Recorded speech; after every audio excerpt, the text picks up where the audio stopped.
The most prestigious Czech and Slovak virtual racing series is back. The best drivers from Czechia and Slovakia, competing in 12 races on iRacing.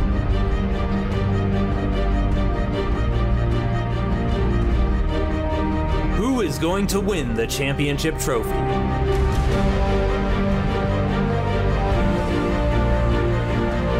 That's Mercedes-Benz Virtual GP 2021.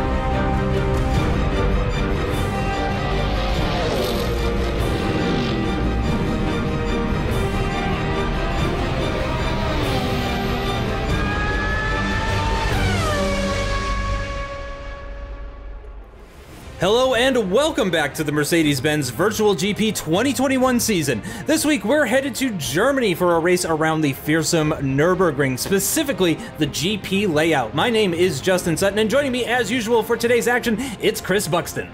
Glad to be back in the saddle once again, and what a fitting way to see off the GT3s than in Mercedes' home country of Germany. Nürburgring has got 16 corners and a lot of work to do to get around them successfully. It's still the LPs up front, Lucas Buxton and Lucas Buxton, but still the fighting is fierce with them. Sirotek third, Nedlik fourth, and Matuszek rounding out the top five makes for some fierce battling, and still throughout the field, still a lot of battling still to conclude. Korony, Danda, Hora, Rosowski, Reiger, very close together as always. The battling is fierce and the racing is just as amazing throughout the field. So Entropic then with that comfortable lead up front, but certainly not insurmountable from ERT. And then ESET flagging a little bit behind the top two, but still plenty of points on the board. Then a really good fight between Lenovo Legion and Mecha, all for fourth position.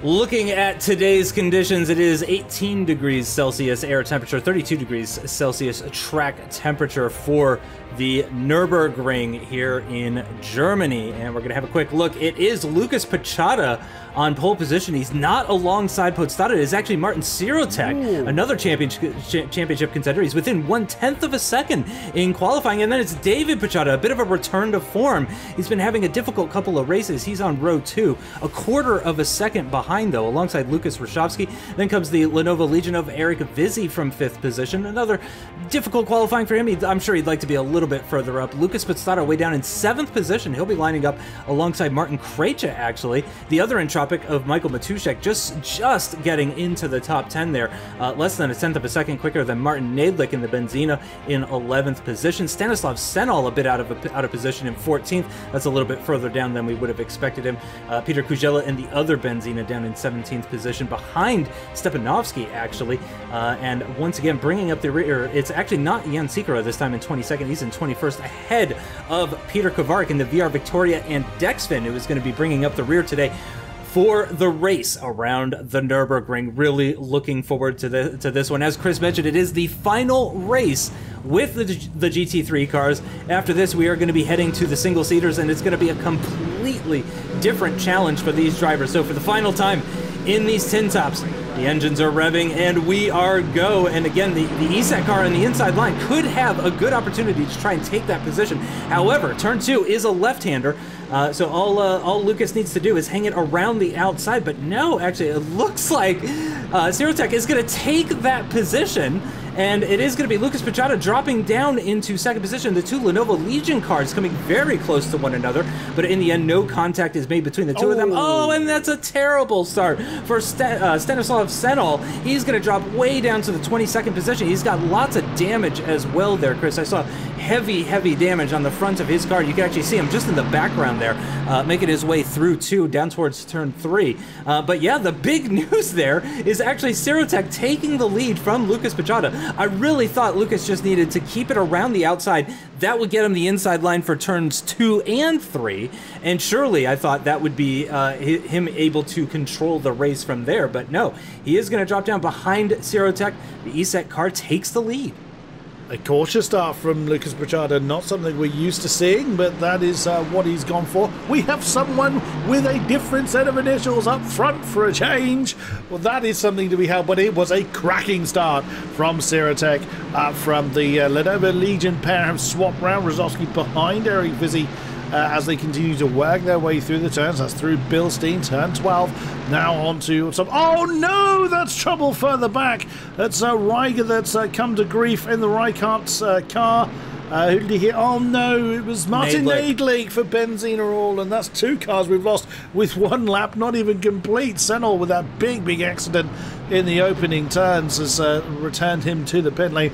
But look at this. We've got Sirotech and Lucas Pichata very close together, side by side, coming to the final turn. That's what we'd like to see. That's Podstata, who's, well, once again making his way through the field. He started in 7th. He's trying to... Well, he did very briefly gain that 5th position from Rozovsky. The Lenovo Legion car trying his best to fend that one off, but the Entropic car is going to have the inside line coming into turn 1. Can the Legion car fight back? No, he's gone a little bit too deep for that, and through into 5th position at 4 Podstarter. That's a few rounds now where his qualifying has really been... well, just off pace, which is very strange. I mean, generally he's been able to fight his way through to the podium spots, but it's just odd that he was all conquering in the opening rounds, but that early pace advantage does seem to have dissipated a little bit. Not that not that we mind. Of course, it gives us more people to shout about and lots more close racing, as certainly Postado is fighting his way through the field.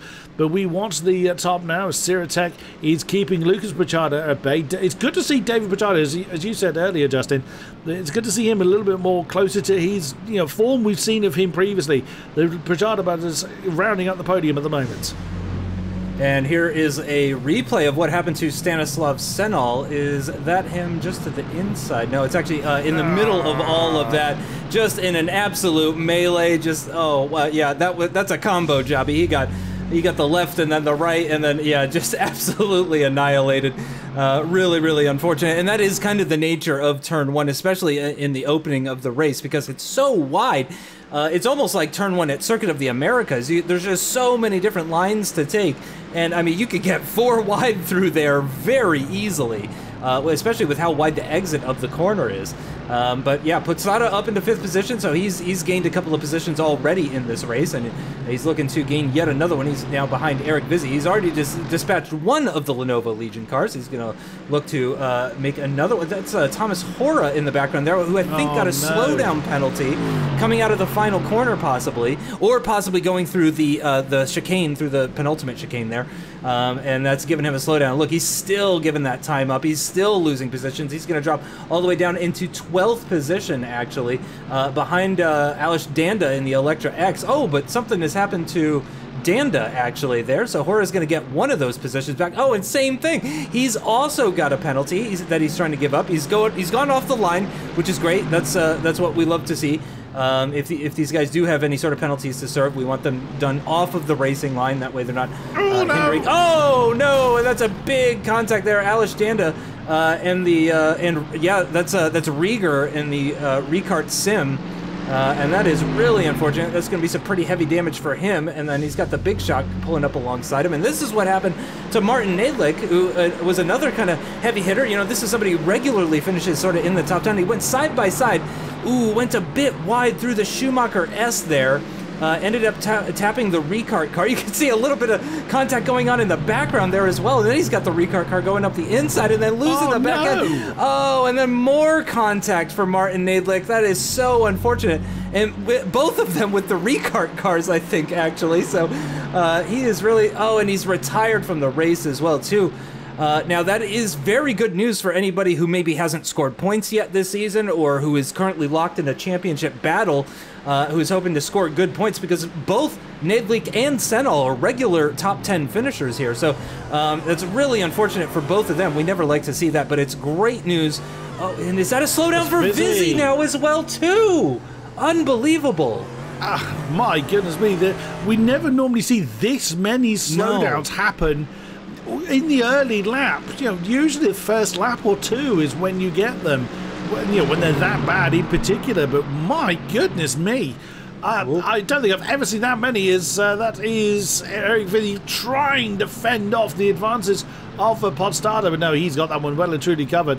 There's Eric Vizzy now down into 6th position. My word, we are seeing some rather unusual happenings going on in this particular race. Now that is I think it's Michael Lehman that Vizzy is now having to fend off with.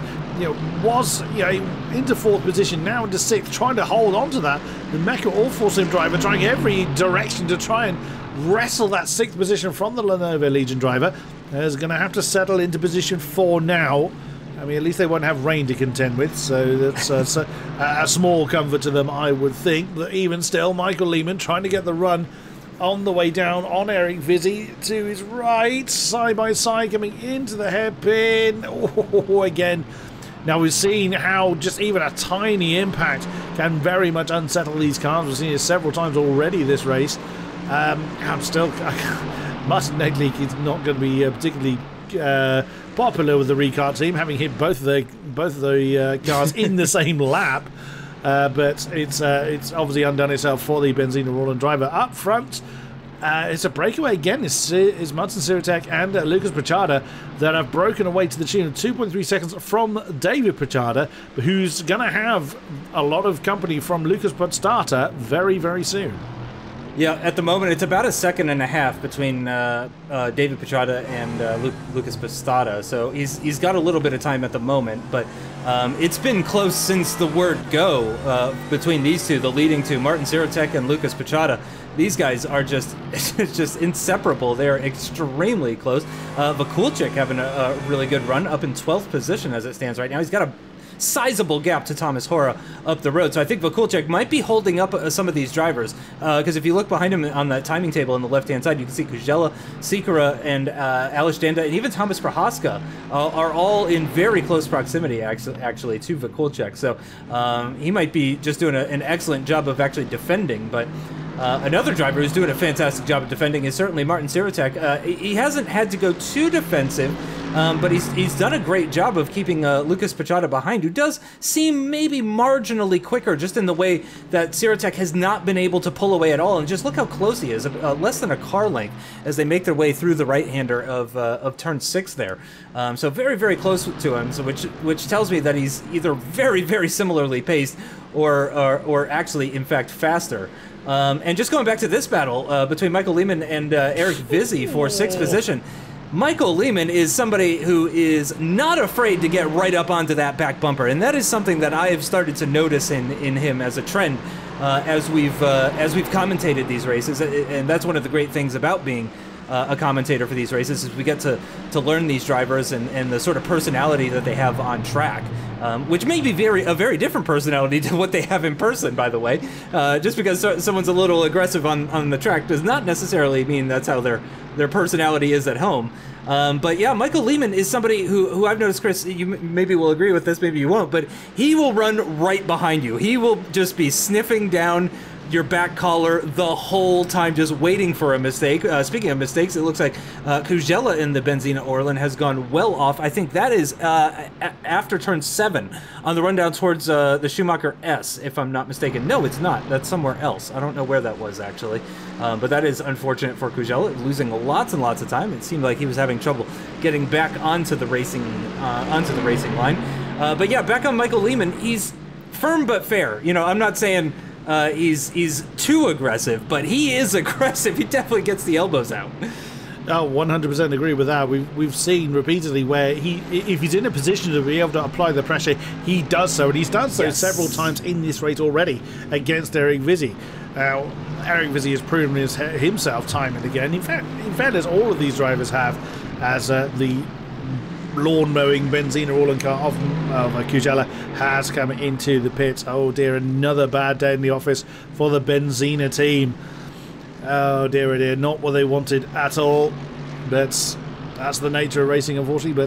But this trio carries on for 6th position. Eric Vizzi doing what he can to just maintain a little bit of a gap. Now, the gap he's maintaining is enough to keep Michael Lehman from, doing the, really putting the pressure on. Now, whilst Michael Lehman isn't afraid to get his elbows out, exactly as you were saying, Justin, he won't just throw it in the inside from 3 miles back. He's not going to do the, make a move that would never stick. So, he's pretty good on that. So let's see what happened to Peter Kujala. Oh, he's going to turn into Ellie, yeah. Now, that was a bit of... I wasn't sure which of the electric cars that was, whether that was... Senna's out, so it must be Alexander. Yeah, that was a little bit bad call on the 89 car, I would say. There was no move there, so he really should have backed out a little bit from that. So we'll see if the stewards have anything to say about that. But yeah, Michael Lehman won't do any dangerous manoeuvres, is what I was trying to say. He won't just try and make a move stick that was never on. So yeah, whilst he's putting the pressure on Eric Vizzi knows he can trust the driver behind him, and that can make a huge difference when you're racing toe to toe for lap on lap on lap. If you trust the drivers around you, it makes, I wouldn't say makes your driving easier, but it's one less thing you don't have to worry about. Yeah, exactly right. By the way, just at the back of shot there, I couldn't help but notice that Podstata is very close to the back of David Pichota. So he's already battled one of the Pichota brothers quite extensively this season, in fact. But it looks like he's going to get his an opportunity to do battle with the other Pichota brother, David Pichota, in third, who's holding on to that third place position, and that is great news for Lucas Pichota as well too, because again, we did mention how David has been struggling a little bit the past couple of races or so, and we only say that because we have such high standards, because we know how quick he is, how fast he is, which is to say that he is pretty much as fast as Lucas Pichota. There's often very, very little, if indeed anything at all, between the two of them pace-wise. So yeah, it's great to see him in a position to really help the team out and everything. Not only in picking up an incredible amount of points if he were to hold on to that position, but also just to allow Lucas to pull away possibly a little bit more. Now, I don't know if David is thinking, I'm going to hold up Lucas Podstata and the Entropic behind. I don't know what his mentality is here. I don't know if he's going to maybe do a little bit of fuel saving in the corners, slow him down, build that gap up ahead. Who knows? We can only guess on the mind of a racing driver. In the background, though, he does look really close, Lucas Podstata, this time. It's actually less than 0.2 of a second as they get down into turn one. There's not going to be any overtake attempt from Lucas Podstata, but it is going to be from Lucas Podstata. He's going to go around the outside, does the Entropic driver, but no, he can't quite make that work. He's going to be too far back to get the inside line there. Yes, he is. And that was well driven by David Pichota, actually. I think he defended that excellently. Well judged by Lucas Podstata as well, too. He did a really good job to try and find a gap there, but in the end, there wasn't actually anything going on there. So he couldn't quite get that position, but I think he's finding out that the second ERT, or I'll just say the other ERT car that he hasn't seen quite as often on track, is proving to be just as difficult to overtake. Now, if David Pichota is able to defend for a while, they might actually be joined by Rosowski.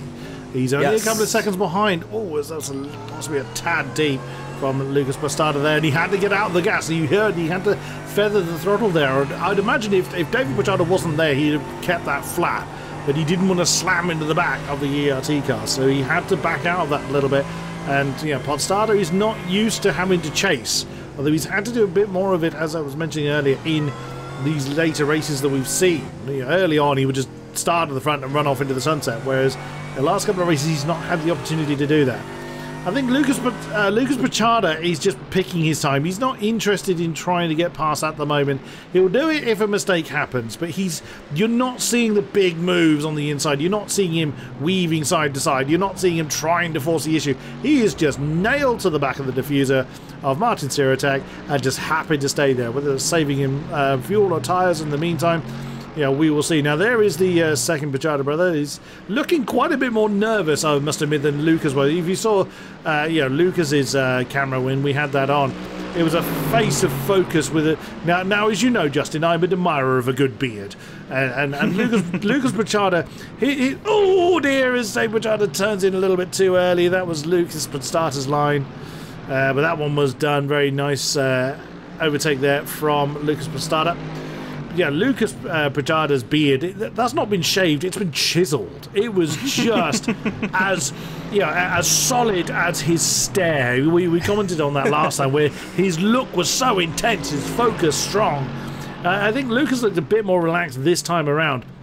I'd imagine, though, if the entropic number 12 got on his tail, we might see a little bit of a different face in the lead Buxton brother, as we have a couple of people coming into the pits. We have Thomas Prohaska for TP Link and Stepanovsky for Big Shock seeing the pit lane. As we jump back to our lead battle. Well, I say lead battle again. So yeah, Lucas Buxton, I'm not convinced he's trying to make the move. After the pit stop, then I would imagine he's gonna make the... See what I mean by his beard? It is just pristine. It is, like I say, he hasn't groomed that. He's chiseled it from stone. It's amazing. But there you go. So, you see the look. He's obviously quite intense. But if you remember what we had last time out, his face was just so focused. Yeah. Siratek looks remarkably relaxed, actually, considering he's got Lucas Buxton on his tail. But I think Lucas is just biding his time in the moment, knowing he's got space behind him to Lucas Buxton. Alice Dander with that. That'll be from the incident we saw him in earlier. I did think he was trying to make a move that wasn't going to stick, but the stewards have decided to penalise him for it. Are we going to see a move from Lucas Buxton rather? I think that was just Lucas Buxton with a bit of overspeed, really. I'm not sure he was actually trying to make the move. He just picked up a decent amount of slipstream there.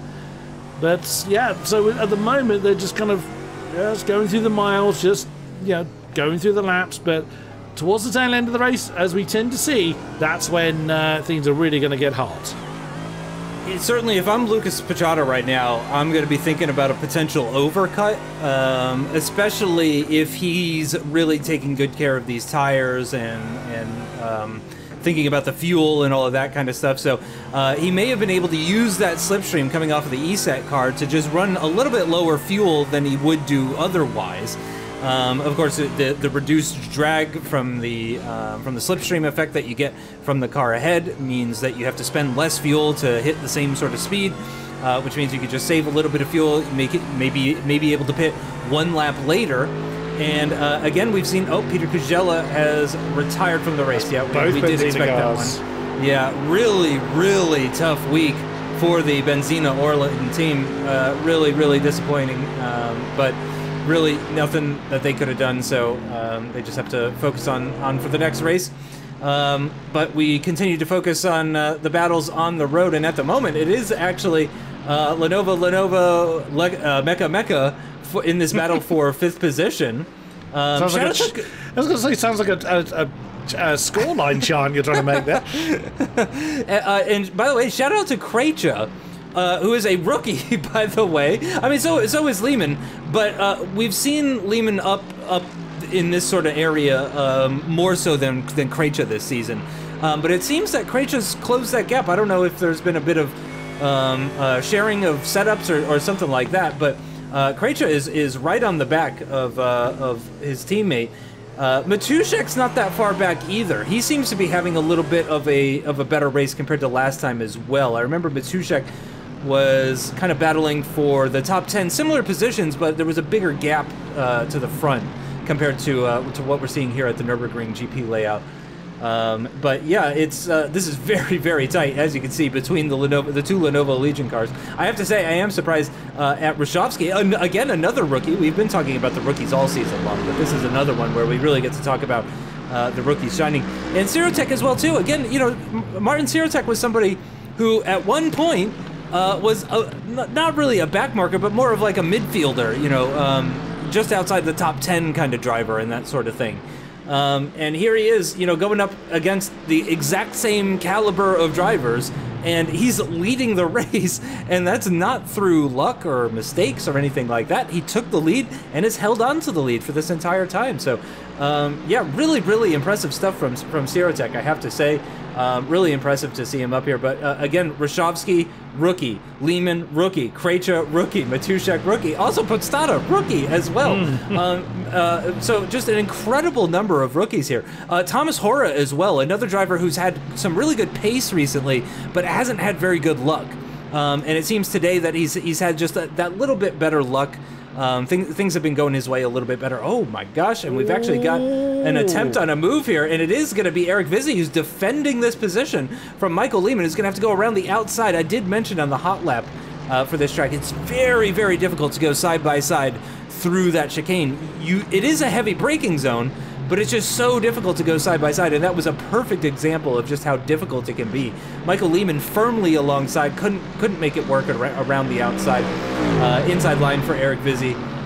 He was able to carry enough speed to kind of sort of take the racing line thereabouts, and oh, that was it sounded like his engine cut out actually as he got onto the brakes there for turn one. But this has worked out well for Ryszowski. That bit of battling into that chicane has allowed Ryszowski to build a bit of a gap here. Let's see if he can extend that.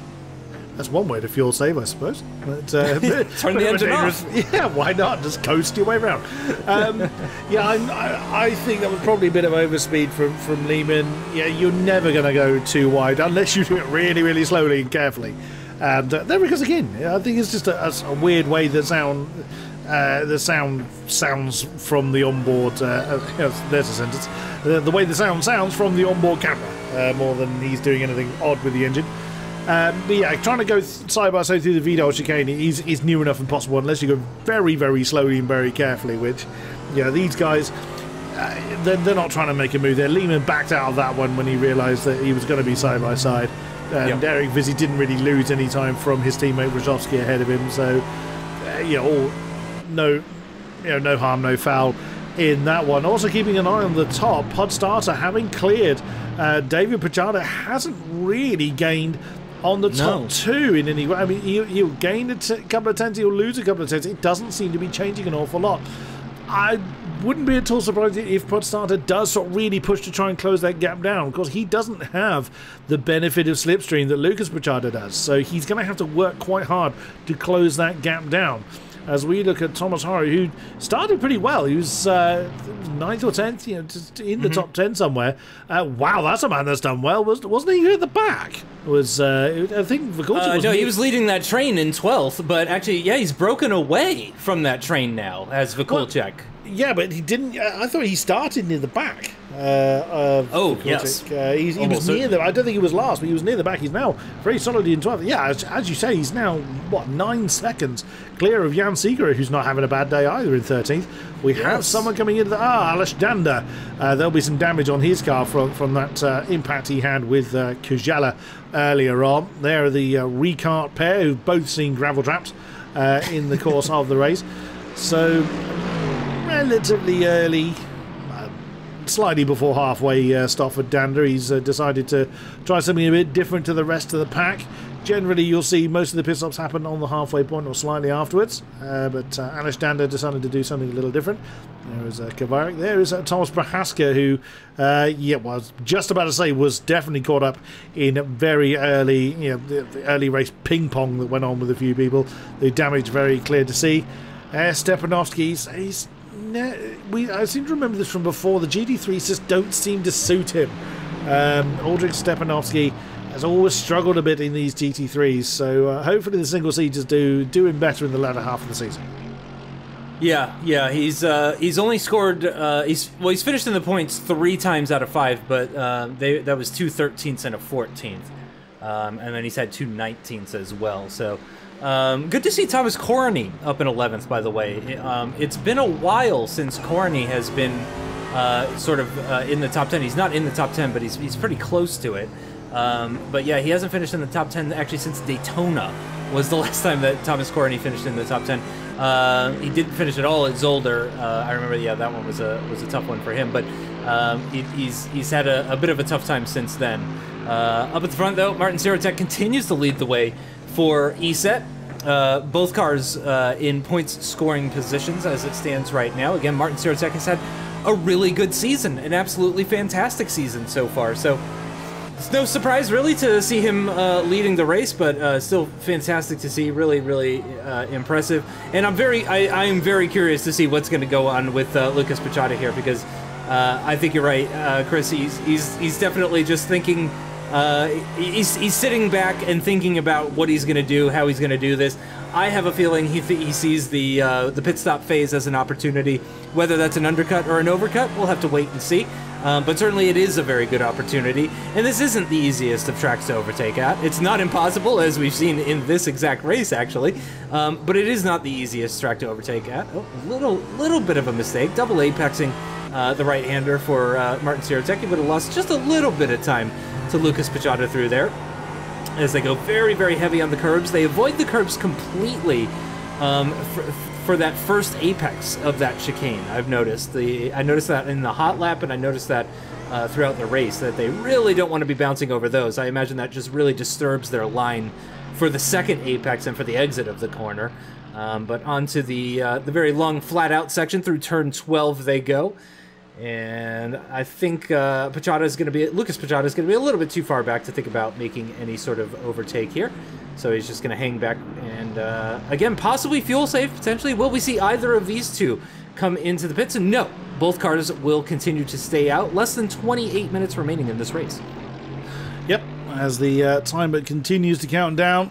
And Lucas Pichota, he's just staying in the tires. Now, we saw from the helicam shot here last lap, as Lucas just completely back out of the throttle, and he's probably going to do it again. Yeah, there you go. If he was interested in the move, he'd have absolutely banzaied it to the apex for turn 1. He was not interested in it. He's just doing what he needs to do, saving a bit of fuel, as you say, as we see Eric Vizzi in the Lenovo Legion car come into the pits. And now look at the Mecha All-4 pair still together. And still chasing after Rozovsky. Now Eric Vizzi not in that pack anymore.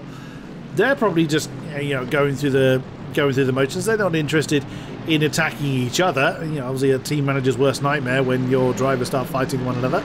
But they're going through the motions. Eric Neiman is obviously not holding up his teammate anything. So they're just doing what they need to do to turn through the miles. But you can bet that when we're in the closing stage of the race, then we're going to start seeing some action going on. But at the moment, people behaving themselves now that the early race sweat and adrenaline has eased off a bit. Everyone is just doing what they need to do, and it's not as easy as you might think, just hitting the lines time and time and time again. They make it look easy, but to do it consistency, lap on lap on lap, with someone nailed to your tail, is a lot harder than you think. It just takes that one momentary lapse of concentration, and it can be a blink of an eye momentary lapse of concentration, and you're either off into the dust, or the person that's been chasing you for forever is now suddenly ahead of you. Yeah, exactly right. Now, one thing, though, that hasn't been an issue this season that we haven't really talked about, actually, now that I'm thinking about it, is traffic. And that is because of how tight this season has been. The field is so much closer. You can see Stepanovsky's still on the lead lap with 25 minutes of racing still to go. In fact, all of the cars are on the lead lap that are still in this race. So it just means that they have less traffic to navigate. There's less, variables for the leaders as, several cars are into the pits, or they've moved very far off track. No, it looks like Hora, Korony, and Matuszek all into the pits. Yeah, there they go, all in very close succession with one another. So this could be an opportunity for some of these guys to gain some positions. Again, it's always an opportunity to gain or lose positions when you come into the pits. And again, because of refueling, you can overcut here. You know, let's imagine you're brand new to the VGP series. You've never seen this before. Because there is refueling in this series, you can stay out later than the car around you. So let's say Martin Sirotech comes into the pits this lap. Lucas Pichota, if he has fuel remaining in his car, can stay out for one more lap and have a lap at very, very low fuel, which obviously makes the car very fast. Now, whether or not he has the tires left, the tire life left to put in a quick lap with that low fuel. Now, Thomas Hoare has been stationary for a long time. Am I wrong here? Or has Thomas Hoare been stationary for a lot? Yeah, he has been stationary for a lot longer than the other cars that came in. Assuming there's damage then on the Big Shot car was a great shame because he started well and was you know, still knocking on the door of the top 10, but now he's very much out of that running as we jump to currently 9th position. Jan Seeger being chased by a rearranged front end of Riga, and there is Thomas Hoare all the way down to what is now last. Okay, he's Ooh, yeah, 79-second pit stop. Yeah, that's quite long. there's no disguising that one. Unfortunately, that was a long stop then for the Big Shot car. A great shame because he was having a pretty solid race. Yeah, you know, was really knocking on the door of staying within the top 10, which he's done a couple of times. He was 7th at Daytona, 5th in Zolder. Hasn't, you know, he retired sadly the next race and was near the back or pretty much last in Donington. So he has had a very up and down season, but was looking for another solid result here, but sadly has undone itself. But still plenty of time for things to change as we now look at Kvarik that is making his way past somebody. Oh, making the button. There's Eric Vizzi that's making his way past. Yeah. I'm not quite sure who Kvarik that was. Hasn't pit yet. There we go. Now he is. That's why he jumped out of the way. He's so it wasn't blue flags. He was just a slower compared to them. Yeah, I mean, that's sensible, considerate driving. I mean, technically he could have held them up, but there's no point. He knew he was coming into the pits. Now Matuszek, he's using his right foot a little bit more, trying to make the move happen. He's going over the outside. Ooh, that was close between himself and Eric Vizzi. Well, Eric Vizzi's not going to let that one go very easily. And that was a bit of a statement of intent from the Lenovo Legion car. You're going to have to try harder than that, sir. I mean, Matuszek can certainly do it. The Entropic pair have proven very, very strong in this season. Matuszek has struggled a little bit more than his teammate has so far, but Eric Vizzi has got it all to do. Still plenty of pit stops to fill out as well. So, yeah, the order is not quite set yet, but now we're starting to see pit stops done. Boxing gloves are coming off. You know, I think the pit stop phase was unkind to Eric Vizzi because, of course, he was running behind Roshovsky. So yeah, he was running in 6th. Quite close to Rostovsky, and then Matuszek was behind the 2 Mecha All-for-Sim cars. This is a battle for the lead, by the way. I've only just realized. Lucas Pichota very close to the back of the ESET car coming out of that final corner as they start yet another lap. Less than 22 minutes of racing still to go. But no overtake attempt. Once again, Lucas Pichota maintains that space behind, but it seems that Sirotech may be struggling with those tires. Had a bit of a difficult exit out of that 15th and final corner here at the Nürburgring GP layout. And that was a bit of an invitation to Lucas Pichota. Now that gap continues to be over 3 seconds between Lucas Pichota and Lucas Podstata, so still no pressure coming from behind for the ERT Racing driver, the current leading ERT Racing driver. David Pichota is still holding on to that 4th place position, and there on the left-hand side you can see everybody that's come into the pits and everybody that hasn't. But as I was trying to say, Eric Vizzi had a bit of a gap between himself and Matuszek. He had 2 Mecha All-for-Sim cars between himself and Matuszek. So I want to say that gap was at least a second, and now he is right on the back of him. So either Matuszek has had an incredible pit stop, or Vizzi has lost maybe a second.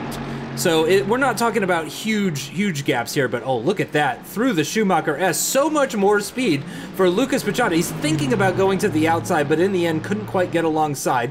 So Martin Sirotech does manage to take the racing line. Again, he takes the racing line through turn 11, through the Warsteiner curve, on to the straight, down towards turn 12.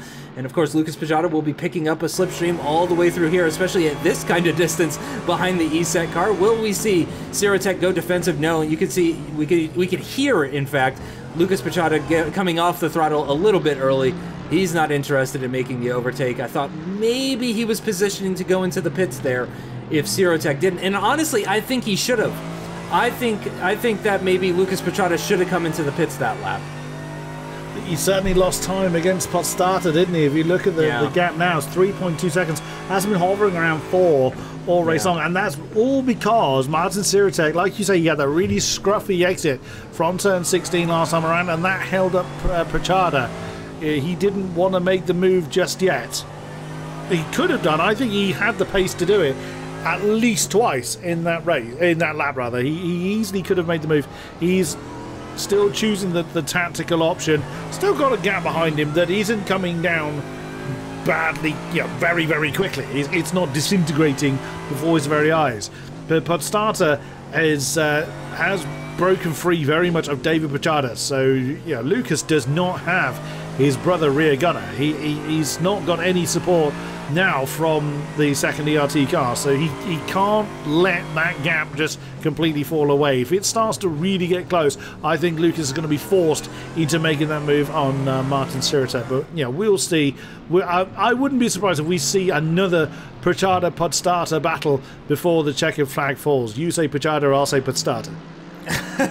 With 19 minutes to go nearly, I would say that is definitely on the card. Certainly a possibility, as the other Entropic car of Matuszek continues to battle for what is currently 10th place position, still all over the back of Eric Vizzi, who has just been going backwards in this race, if we're honest. Started from 5th, immediately lost that position to his teammate Roshovsky pretty quickly in the race, and since the pit stop phase has just had mirrors full of Matuszek and that Entropic car in that lovely black and green. We've talked about it all season long. We are big fans of that Matuszek's, of that Entropic scheme. And there we go. One of the leaders is into the pits. It is Martin Sirotech, and I do think that this is going to play into the hands of Lucas Petrada. He seemed to be the quicker of the two cars. We also got Lucas Podstata coming into the pits in the background there as well too. So Lucas Petrada really needs a good in-lap here. I would imagine he is going to be coming into the pits. The other ERT car of David Petrada is into the pits. So is Roshovsky. So is Krejcia, but Lehman has stayed out. So one of the two Mecha All for Sim cars has come into the pits. One of the two ERT racing cars has come into the pits. So we're seeing a little bit of a split up at the front. Cars staying out a little bit longer. 1 lap longer. Again, I would expect Lucas Petrada and Michael Lehman to come in this lap. Yep, I wouldn't be at all surprised, but Lucas Petrada may try to squeeze that out a few more laps because he's got no traffic anywhere near him. So he might opt to go another one, 1 or 2 laps beyond this point. We will see. But Podstata is still behind Sirotech, but now not by very much. That gap was what? It was 3.5 seconds between Podstata and Sirotech before. No chance this time around. So the ESET car has lost out quite considerably to Podstata. Dave Petrada's still in there though. He hasn't fallen too far back. It's going to be how well can Lucas nail this lap, or however many laps he's looking to do, and get his pit stop absolutely right. Now you might think, oh well, they just go down to the pit lane speed limiter and stop at a box. It's not that simple. I mean, you can go into this pit lane too hot. We've seen people do it, and the penalty is very draconian. It's a 60-second penalty, I think, if they speed in the pit lane. Is he coming? Yes, he is. So he wants to hit that pit lane speed limiter without a millimeter to spare. He wants to hit it at perfectly right time, so he's not going too slow for too long. And that was pretty damn spot on. If that wasn't speeding in the pit lane, he nailed that one. Now, drivers can overshoot their pit box as well. So if we suddenly saw him reversing, we'd know that he'd overshot his box. And that is really, really costly. Especially when the grid is so tiny. Back, my goodness, Sirotech almost on the grass to open up the line into the Vidal chicane. My word, that was very, very close. Exactly as you called, Justin. Michael Lehman has come in as well. But where is this going to come out? Oh, this is looking good. Thomas Prohaska is a lap down. Well, he's not in the way just yet. There goes Lucas Petrada. Wow, his pit lane was right at the very end. His pit box, rather, was at the very end. And he's maintained it. Wow, did the overcut work for the ERT Racing ace. My goodness me. Wow, Lucas Petrada just put on a clinic an absolute clinic. 3 seconds and a back marker between them. That is about as good as it gets. Thomas Prohaska, by the way, just having a really unfortunate race. I think if he hadn't picked up all that damage and stuff like that, I don't think he would be a back marker. He's actually been having a pretty good season. He opened it up with an 11th place finish, and then just has had some really atrocious luck, a couple of DNFs, really unfortunate for Thomas Prohaska. He's having another difficult day, but certainly one of the veterans of the league, so we know that he could do so much better. That battle for what was 10th position previously, after some more pit stops, has turned into a battle for 8th position, but it is still Eric Vizzy versus Matoshek. And yeah, Eric Vizzy is officially out of that battle, by the way. So yeah, something has happened. I don't know if it was repairs or something else, but it really is down to, it looks like it's sort of just Rashofsky versus Krejci at this point, as Michael Lehman has managed to jump the Lenovo Legion car. He's taken that 5th place position, but he's got an over 3-second gap to David Petrata. So it's looking like Michael Lehman might be in a bit of a lonely 5th position come the end of this race with 14 minutes to go. Rashofsky, as I mentioned, has unfortunately lost out, and he's got Krejci right behind him. And now Eric Vizzy has an almost 8-second deficit, and he's got the Entropic car all over the back of him, of Matoshek. So yeah, unfortunately, this has really not worked out for Vizzy. He's lost out on 3 positions, and there might be a 4th if Matoshek has anything to say about it. Oh, that just sums up Eric Vizzy's luck as well. You know, he had 2 horrific rounds at the beginning of the season at Imola and Daytona. We saw him 2nd at Zolder and then 4th in Motegi and Donington. So he started to return to form, but I think that, you know, the monkey on his back from those opening rounds is still there, because once again we saw him battling for 4th right at the beginning part of the race, and now suddenly he's absolutely miles behind the battle he was previously in, with Matuszek crawling all over his tail. The car doesn't look damaged now. We certainly didn't see him hit anything, so why his pit stop was so long is anyone's guess. Maybe he made a mistake somewhere on the field. That's close, as the number 42 of Matuszek gets very close again to the 17 of Eric Vizzy. No, nothing coming from it at the moment. We saw the Entropic car flashing his lights earlier on. I don't really know why. I think that's just a distraction technique. There was nothing untoward going on between those two, but that's the closest battle we have in terms of on-track action at the moment. Oh, bit of dust being kicked up there from Eric Vizzy, but he's given himself enough of breathing space going down to the Dunlop curve to prevent Matuszek making that move at the moment. So business as usual, but Eric Vizzy's got to keep soaking up all that pressure for another 12.25 minutes. Yeah, it's going to be a lot of work. We've seen Matoshek can be pretty relentless with his attacks, and just the way that he sticks to the back of a car. We haven't seen him, you know, as far at the pointy end as his teammate so far this season, but we do know that he is a very strong driver, very consistent driver as well too.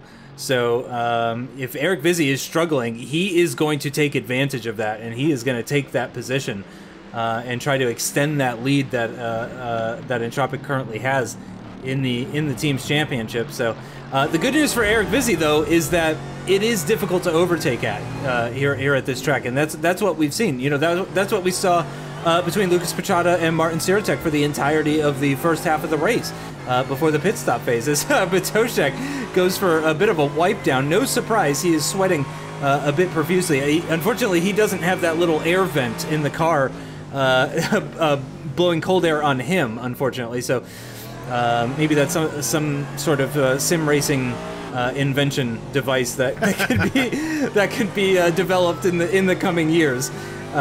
Because yeah, he's certainly going to be feeling the heat at this stage with less than 11 minutes to go, and Eric Vizzy right ahead of him, who is at this point, and you know, of course, both of us will remember when Eric Vizzy was a rookie, when he was a newcomer, when he was surprising everybody with his impressive performance. You know, teaming up with Shevchenko and everything, and driving the Benzina Orlan and all of that.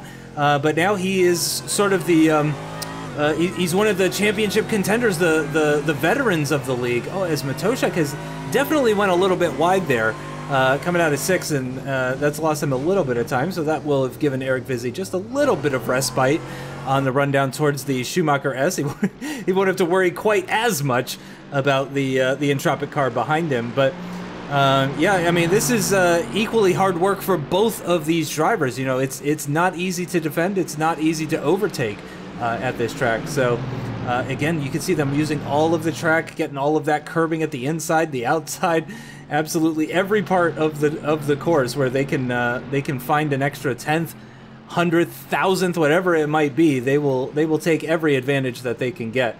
Less than 10 minutes to go. Lucas Pichota continues to lead. That gap has come down.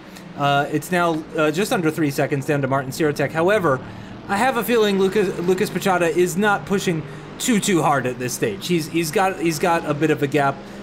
He can afford to take care of the tires, take care of the car, really make sure he doesn't get any sort of off tracks or anything like that, and just bring it home for a win, which would be fantastic, by the way, for the team's championship as well, going into the second half of the season.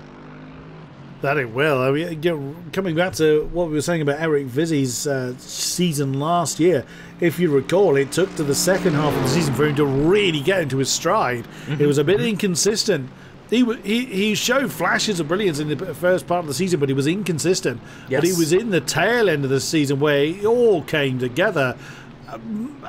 Luck denying him very much towards the end. He was challenging for the lead several times, but yeah, a couple of lack of experienced decisions then undid it for him as we just jumped to Torres Hora, who's found a very battered Riger there in the Ricart car, and very easily claims that 14th position for into the 56s, just showing again he really deserves to be further up. That is a heck of a lap time. Yeah, that's how badly it's gone for Thomas Hara, and yeah, his season has been a little bit mixed as well. I think just looking up his results, 12th, 7th, 5th, DNF and 20th. So yeah, that's quite a mixture. Oh, here we go again. There's Eric Vizzi and Michael Matuszek. So what I'm noticing is that Eric Vizzi just has the additional pace down the straights to just build up that gap big enough that the additional cornering efficiency that the Entropic car has is just undone. So here we go again. Even though that Matuszek's in the slipstream, it's not really helping him enough. The differences in the two setups or the driving styles, whatever it is allowing Eric Vizzi just to keep the gap where it needs to be, and that is going to annoy Matuszek, I dare say. So it's going to come down to who makes a mistake, or if indeed a mistake is made. But the time is not on their side. Just 7.5 minutes to go. Well, it's on Eric Vizzi's side, you could argue. It's not with Entropic at the moment. Martin Sirotek almost a 10th quicker than Lucas Buxton last lap. That is absolutely incredible. And I only say that because we know how fast Buxton is, and we know how fast Sirotek used to be. So that is really, really incredible. Again, I suspect Lucas Pichota isn't pushing too hard.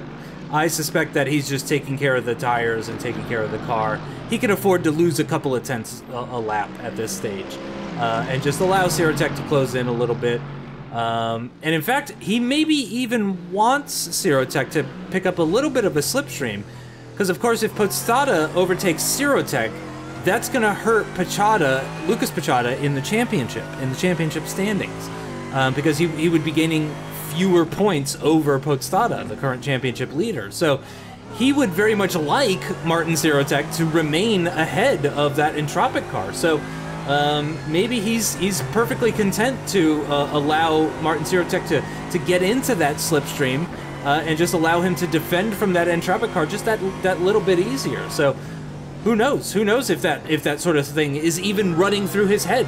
He may just be thinking about whatever corner is coming up next. For all we know, we can only hypothesize on that kind of stuff. But I did notice, by the way, looking at the times down at these two drivers, Eric Vizzi and Matuszek, they're lapping in the mid 57s. Again, Thomas Hora in the 56s. The poor guy's down in 14th, and he's lapping faster than the two guys that are battling for 8th position. And that is just really, really unfortunate. And that was due to that extremely long pit stop, which we suspect was due to some kind of damage or something like that. But, certainly if I were him, I would be thinking, what if? Because, again, That is some incredibly quick lap times. There we go. Eric Vizzi has picked up the pace, though. He's dipped into the 156s as well. 56.6 for him on that last lap. Matoshek couldn't quite match that. Only a 57.0 for him. Very ominous time between the two of them. The gap at the moment between 8th and 9th. There we go. It's come down to 0.65. That's a much more easily digestible number. As we see, that was Thomas Prohaska getting very nicely out of the way, just right off the track, practically at turn 11 as he got out of the way there through turn 3. But again, we love to see that. We don't want to see somebody getting in the way if they're not involved in the battle. You know, if they're being shown blue flags, we like them to get very nicely out of the way, and that's exactly what Thomas Prohaska has done. Still the only car that has fallen off of the lead lap, though. It looks like Kovarik in 18th position, a minute 33 behind. Yeah, he's more than 20 seconds away from being lapped from Lucas Pichata. So it does appear that Thomas Prohaska, who again having a difficult day, is going to be the only person to finish off of the lead lap.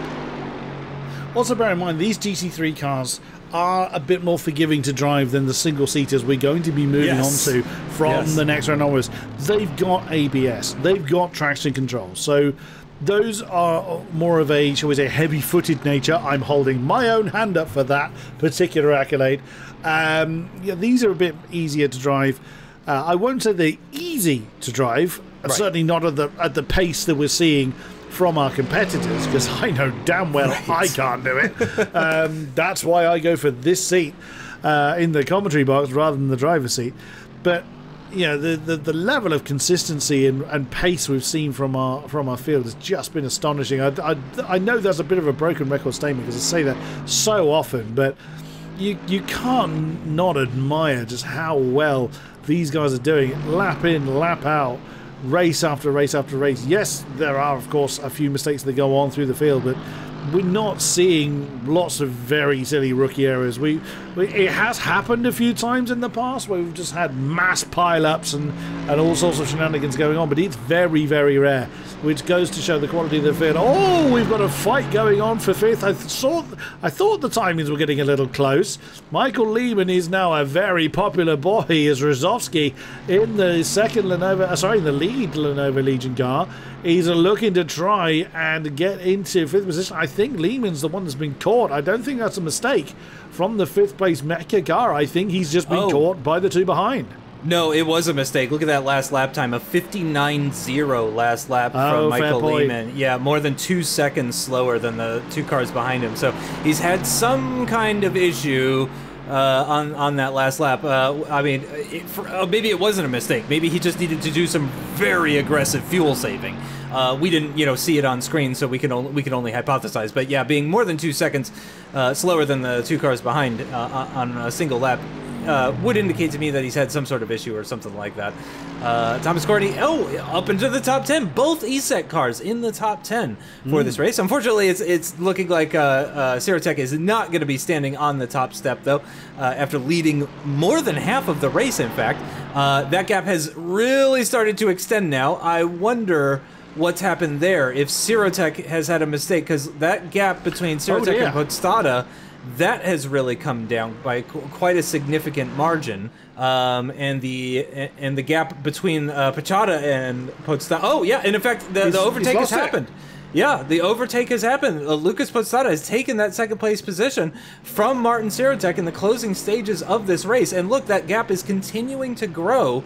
It's now over half of a second. I wonder if we're going to get, surely we're going to get some kind of replay here, or some kind of explanation, I sure hope. But Podstata has taken that second place position. It's now nearly 6 seconds, the gap between Lucas Pichata and the next car, which means he is going to enjoy one of the larger gaps that we've seen at the front at the end here. So things are looking very comfortable, actually, for the lead ERT car.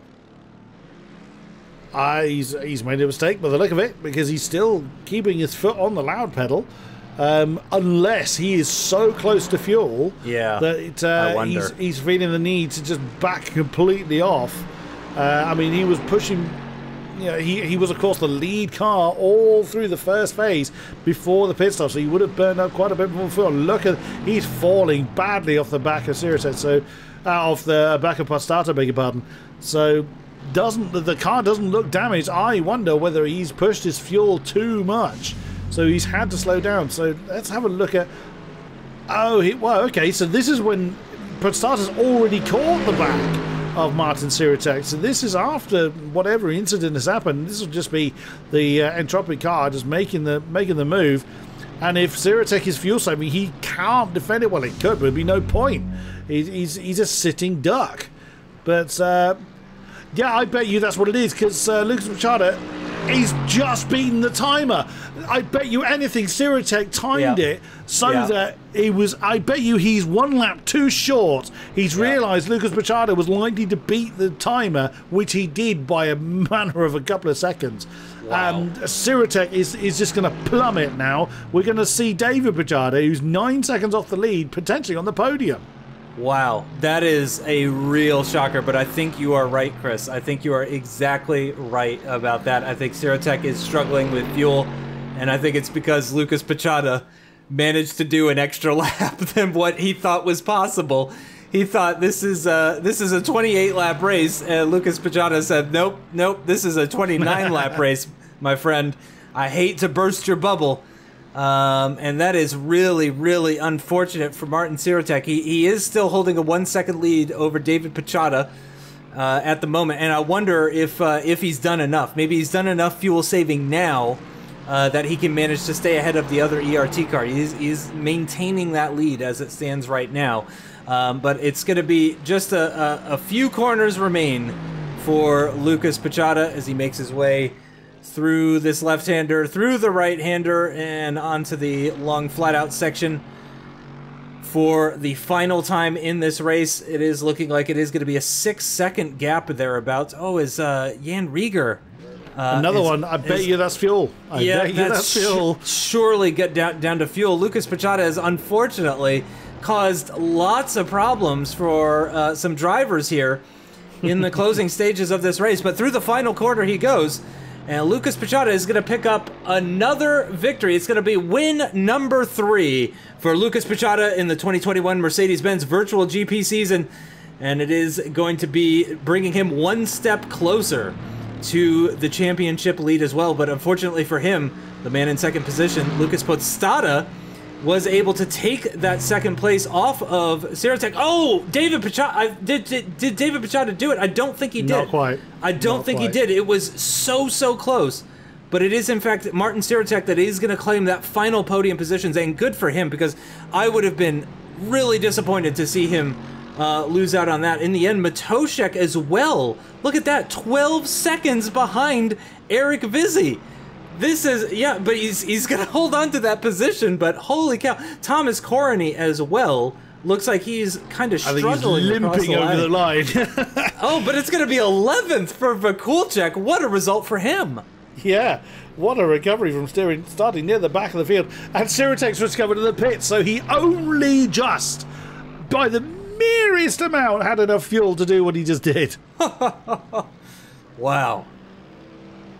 And Horace come out in all of that. Horace gained a couple of positions. He was in 14th on the final lap. Dander's run out of fuel. Look, he's run out of fuel. He's got nothing left. What can Jan Seeker do?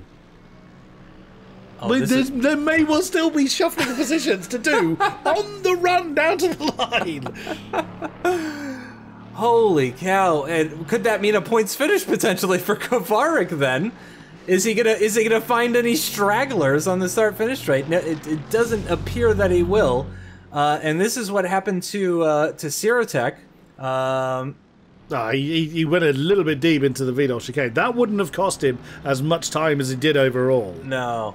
No, he still felt the need to defend. So I think he was already fuel saving by then. I think he realised that he had to change tack, and he's just lost that moment of concentration to the Vidal chicane. I think all that is. Yeah, and that's what preceded the overtake that we saw previously. Yep. That is such a strange ending.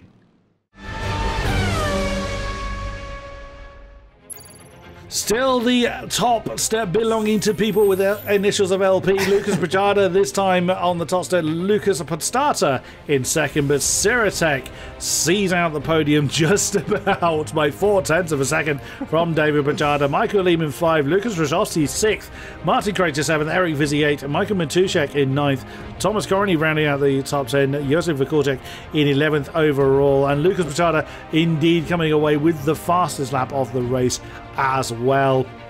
My goodness, what a crazy finish we had. Thomas Howard 12, Aleš Danda 13th, Lubin Mimrovic 14th, Jan Seeger 15, Peter Kovarek 16, Hans Reigel in 17th, Oldrich Stepanovsky 18, Tomas Raska 19. We lost Peter Kujela, Martin Nadlik and Stanislav Senol in the earlier part of the race. And what a race it was. We had it's pretty much everything in there. Lots of battling, fuel saving, and some rolling out the miles as well. So that's how the championship currently sits. LP still at the top of the field with only 19 points between them. Yeah, very, very close in the championship. Still, it's still very, very close outside the top 10 as well, too. Lucas Rajowski, you can see only 2 points ahead of Senol, 3 points ahead of Aleš Danda, and Jan Seeker picking up a championship point. We've only got 3 drivers now that have yet to score so far.